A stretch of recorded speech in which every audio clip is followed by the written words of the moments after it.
नमस्कार, आप देख रहे हैं न्यूज एक्सप्रेस। मैं हूं आपके साथ शबनम। अचारपुरा की खाट पंचायत से दिल्ली तक क्या सचमुच ट्रेड डील ने किसानों की कमर तोड़ी? जीतू पटवारी ने भोपाल के पास अचारपुरा गांव में जो किया वो सिर्फ एक राजनीतिक भाषण नहीं था, वो एक लाइव डेमो था। खेत से सीधा फोन, पिता से बातचीत और आलू के 9 रुपए किलो के भाव पर राजनीति का बड़ा हमला। लेकिन सवाल यह है कि क्या यह सिर्फ सियासी नाटक था या किसानों की असली पीड़ा की गूंज? अचारपुरा की खाट पंचायत में बैठे किसानों के बीच पटवारी ने अपना मोबाइल निकाला, फोन पर कहा, पिताजी कहां हो? उधर से आवाज आई, बल्ली वाले खेत में आलू निकाल रहे हैं। भाव क्या है? 9 रुपए किलो। फायदा? खाद बीज का पैसा भी नहीं निकलेगा, मुनाफा नहीं। एक पल के लिए सभा में सन्नाटा। फिर पटवारी की आवाज, जब मेरे घर में 90 बीघा जमीन के बाद भी खेती घाटे का सौदा है, तो छोटे किसानों का क्या होगा? यह संवाद सिर्फ पिता पुत्र की बातचीत ही नहीं थी, ये उस किसान की कहानी थी जो लागत और कीमत के बीच फंसा हुआ है। अभी मैं प्रदेश कांग्रेस कमेटी का अध्यक्ष हूं 20 साल से सार्वजनिक जीवन में। मेरे पिताजी को अभी मैं फोन लगाता हूं और मैं पूछता हूं आप सबके सामने कि दादा कहाँ हो आप? अपने को समझना पड़ेगा, मतलब सच्चाई की बात चालू करते हैं, है ना। मुझे भी नहीं पता वो कहाँ है, और जरा मैं एक ही आदमी से डरता हूँ दुनिया में, वो वही है। देखते हैं कहाँ है। तो ये भी अभी होंगे ना, तो कहेंगे कि या तो घर सोए होंगे, तबीयत ठीक नहीं है, या तो ये भी कह सकते हैं, या ये कहेंगे कि मैं भैया खेत पे आया। तो मैं उनसे पूछता हूँ इस साल का हिसाब किताब मेरे पिताजी से, ठीक है। हिसाब तो कहीं भी बताना ही पड़ेगा उनको, सही है गलत है समझने। हेलो, हाँ कहाँ हो दा? यहाँ बिलावली। बिलावली खेत है? हाँ, आज कहीं है खेत है?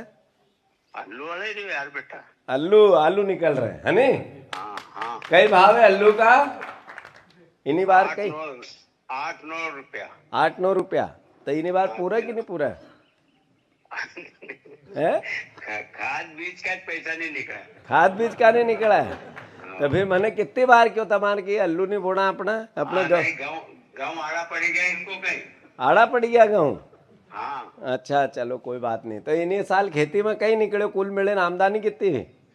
जब कहीं बराबर रहा। तो कितना बीघा खेती कर रही है इन्हीं साल? 90 बीघा। 90 बीघा। चलो ठीक है, धन्यवाद दादाजी। ये मेरे पिताजी का काम। अब इससे ज्यादा तो कुछ नहीं कह सकता हूँ सच्चाई।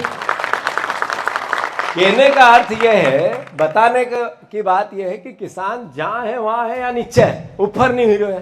तो सुन लिया आपने क्या कह रहे हैं जीतू पटवारी, और उनके साथ फोन पर आया किसान। आप जानते हैं कि पीएम मोदी और अमेरिका के साथ ट्रेड डील साइन कर किसानों की आर्थिक हत्या पर हस्ताक्षर किए हैं। उन्होंने दावा किया कि अमेरिका से सस्ती कृषि उपज आएगी, भारतीय बाजार खुलेगा और स्थानीय किसान प्रतिस्पर्धा में टिक नहीं पाएंगे।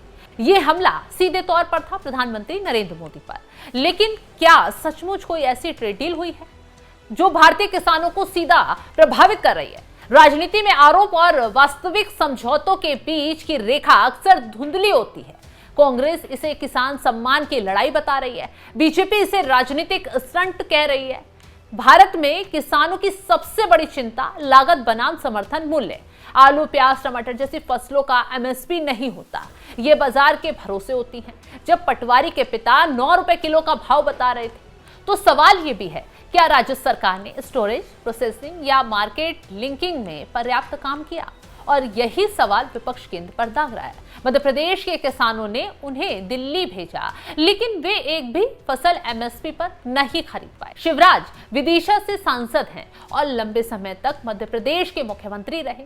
उनकी पहचान किसान पुत्र की ही रही है। ऐसे में ये आरोप राजनीतिक रूप से भारी पड़ सकते हैं। पटवारी ने आरोप लगाया कि जब भारतीय सेना पाकिस्तान के ठिकानों पर कार्रवाई कर रही थी, तब अमेरिका के राष्ट्रपति डोनाल्ड ट्रंप ने युद्ध रुकवाया और प्रधानमंत्री ने चुप्पी साध ली। तो आप समझ सकते हैं कि मध्य प्रदेश में कांग्रेस किसानों को लेकर क्या कहे।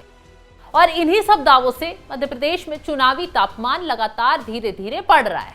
अब ऐसे में कांग्रेस किसान मुद्दे को फिर से केंद्र में लाना चाहती है। बीजेपी विकास और योजनाओं की सूची गिना रही है। अब देखना होगा कि आगे क्या होता है, लेकिन एक बात तो तय है कि अमेरिका से भारत ने जो कृषि उत्पादों को लेकर समझौता किया है वो भारत के किसानों की मुश्किल में उन्हें डाल सकता है। ऐसे में विपक्ष इसी बात का विरोध लगातार कर रहा है। फिलहाल आप क्या कुछ इस खबर को देखकर राय रखते हैं, कमेंट बॉक्स में जरूर बताइएगा।